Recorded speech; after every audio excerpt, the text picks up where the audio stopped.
my own house. I had just driven home. It was around midnight in the dead of Montreal winter. I'd been visiting my friend Jeff across town, and the thermometer on the front porch read minus 40 degrees. And don't bother asking if that's Celsius or Fahrenheit. Minus 40 is where the two scales meet. It was very cold. And as I stood on the front porch fumbling in my pockets, I found I didn't have my keys. In fact, I could see them through the window lying on the dining room table where I had left them. So I quickly ran around and tried all the other doors and windows, and they were locked tight. I thought about calling a locksmith. At least I had my cell phone, but at midnight, it could take a while for a locksmith to show up, and it was cold. I couldn't go back to my friend Jeff's house for the night because I had an early flight to Europe the next morning, and I needed to get my passport in my suitcase. So, desperate and freezing cold, I found a large rock, and I broke through the basement window, cleared out the shards of glass. I crawled through. I found a piece of cardboard and taped it up over the whole opening, figuring that in the morning on the way to the airport I could call my contractor and ask him to fix it. This was going to be expensive, but probably no more expensive than a middle-of-the-night locksmith. So I figured under the circumstances I was coming out even. Now, I'm a neuroscientist by training, and I know a little bit about how the brain performs under stress.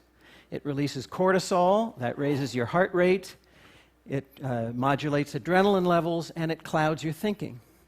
So the next morning, when I woke up on too little sleep, worrying about the hole in the window and the mental note that I had to call my contractor and the freezing temperatures and the meetings I had upcoming in Europe, and with all the cortisol in my brain, my thinking was cloudy, but I didn't know it was cloudy because my thinking was cloudy. And it wasn't until I got to the airport check-in counter that I realized I didn't have my passport. So I raced home in the snow and ice, 40 minutes, got my passport, raced back to the airport. I made it just in time, but they had given away my seat to someone else, so I got stuck in the back of the plane next to the bathrooms in a seat that wouldn't recline on an 8-hour flight. Well, I had a lot of time to think during those 8 hours of no sleep. And I started wondering, are there things that I can do, systems that I can put into place that'll prevent bad things from happening?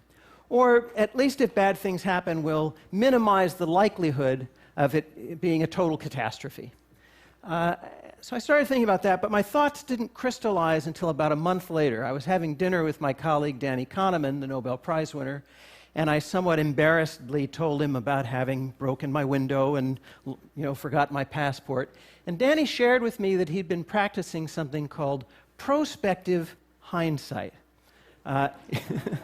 It's something that he had gotten from the psychologist Gary Klein, who had written about it a few years before, also called the premortem. Now, you all know what the postmortem is. Whenever there's a disaster, a team of experts come in and they try to figure out what went wrong, right? Well, in the premortem, Danny explained, you look ahead and you try to figure out all the things that could go wrong, and then you try to figure out what you can do to prevent those things from happening or to minimize the damage. So what I want to talk to you about today are some of the things we can do in the form of a premortem. Some of them are obvious, some of them are not so obvious. I'll start with the obvious ones. Around the home, designate a place for things that are easily lost. Now, this sounds like common sense, and it is, but there's a lot of science to back this up based on the way our spatial memory works. There's a structure in the brain called the hippocampus that evolved over tens of thousands of years to keep track of the locations of important things. Where the well is, where fish can be found, that stand of fruit trees, where the friendly and enemy tribes live. The hippocampus is the part of the brain that in London taxi cab drivers becomes enlarged. It's the part of the brain that allows squirrels to find their nuts. And if you're wondering, somebody actually did the experiment where they cut off the olfactory sense of the squirrels, and they could still find their nuts. They weren't using smell, they were using the hippocampus, this exquisitely evolved mechanism in the brain for finding things. But it's really good for things that don't move around much, not so good for things that move around. So this is why we lose car keys and reading glasses and passports. So in the home, designate a spot for your keys, a hook by the door, maybe a decorative bowl, for your passport, a particular drawer, for your reading glasses, a particular table. If you designate a spot and you're scrupulous about it, your things will always be there when you look for them. What about travel? Take a cell phone picture of your credit cards, your driver's license, your passport. Mail it to yourself so it's in the cloud. If these things are lost or stolen, you can facilitate replacement. Now, these are some rather obvious things. Remember, when you're under stress, the brain releases cortisol. Cortisol is toxic, and it causes cloudy thinking. So part of the practice of the premortem is to recognize that under stress, you're not going to be at your best, and you should put systems in place. And there's perhaps no more stressful a situation than when you're confronted with a medical decision to make. And at some point, all of us are going to be in that position where we have to make a very important decision about the future of our medical care or that of a loved one to help them with the decision. And so I want to talk about that. And I'm going to talk about a very particular medical condition, but this stands as a proxy for all kinds of medical decision-making, and indeed for financial decision-making and social decision-making, any kind of decision you have to make that would benefit from a rational assessment of the facts. So, suppose you go to your doctor and the doctor says, I just got your lab work back. Your cholesterol is a little high. Now, you all know that high cholesterol is associated with an increased risk of cardiovascular disease, heart attack, stroke. And so you're thinking having high cholesterol isn't the best thing. And so the doctor says, I'd like to give you a drug that'll help you lower your cholesterol, a statin. And you've probably heard of statins. You know that they're among the most widely prescribed drugs in the world today. You probably even know people who take them. And so you're thinking, yeah, give me the statin. But there's a question you should ask at this point, a statistic you should ask for that most doctors don't like talking about, and pharmaceutical companies like talking about even less. It's for the number needed to treat. Now, what is this, the NNT?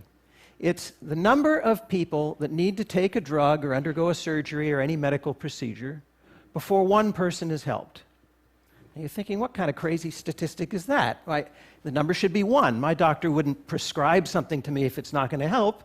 But actually, medical practice doesn't work that way. And it's not the doctor's fault. If anybody's fault, it's the fault of scientists like me. We haven't figured out the underlying mechanisms well enough. But GlaxoSmithKline estimates that 90% of the drugs work in only 30 to 50% of the people. So the number needed to treat for the most widely prescribed statin, what do you suppose it is? How many people have to take it before one person's helped? 300. This is according to research by research practitioners Jerome Groopman and Pamela Hartzband, independently confirmed by Bloomberg.com. I ran through the numbers myself. 300 people have to take the drug for a year before one heart attack, stroke, or other adverse event is prevented. Now, you're probably thinking, well, okay, 1 in 300 chance of lowering my cholesterol. Why not, doc? Give me the prescription anyway. But you should ask at this point for another statistic, and that is, tell me about the side effects, right? So for this particular drug, the side effects occur in 5% of the patients. And they include terrible things, debilitating muscle and joint pain, gastrointestinal distress. But now you're thinking, well, 5%, not very likely it's going to happen to me. I'll still take the drug. But wait a minute. Remember, under stress, we're not thinking clearly. So think about how you're going to work through this ahead of time so you don't have to manufacture the chain of reasoning on the spot. 300 people take the drug, right? One person's helped. 5% of those 300 have side effects. That's 15 people. You're 15 times more likely to be harmed by the drug than you are to be helped by the drug. Now, I'm not saying whether you should take the statin or not. I'm just saying you should have this conversation with your doctor. Medical ethics requires it. It's part of the principle of informed consent. You have the right to have access to this kind of information to begin the conversation about whether you want to take the risks or not. Now, you might be thinking I've pulled this number out of the air for shock value. But in fact, it's rather typical, this number needed to treat. For the most widely performed surgery on men over the age of 50, removal of the prostate for cancer, the number needed to treat is 49. That's right, 49 surgeries are done for every one person who's helped. And the side effects in that case occur in 50% of the patients. They include impotence, erectile dysfunction, urinary incontinence, rectal tearing, fecal incontinence, and if you're lucky, and you're one of the 50% who has these, they'll only last for a year or two. So the idea of the premortem is to think ahead of time to the questions that you might be able to ask that will push the conversation forward. You don't want to have to manufacture all of this on the spot. And you also want to think about things like quality of life, because you have a choice oftentimes. Do I want a shorter life that's pain-free, or a longer life that might have a great deal of pain towards the end? These are things to talk about and think about now with your family and your loved ones. You might change your mind in the heat of the moment, but at least you're practiced with this kind of thinking. Remember, our brain under stress releases cortisol. And one of the things that happens at that moment is a whole bunch of systems shut down. There's an evolutionary reason for this. Face to face with a predator, you don't need your digestive system or your libido or your immune system, because if your body is expending metabolism on those things and you don't react quickly, you might become the lion's lunch, and then none of those things matter. Unfortunately, one of the things that goes out the window during those times of stress is rational, logical thinking, as Danny Kahneman and his colleagues have shown. So we need to train ourselves to think ahead to these kinds of situations. I think the important point here is recognizing that all of us are flawed. We all are going to fail now and then. The idea is to think ahead to what those failures might be, to put systems in place that will help minimize the damage, or to prevent the bad things from happening in the first place.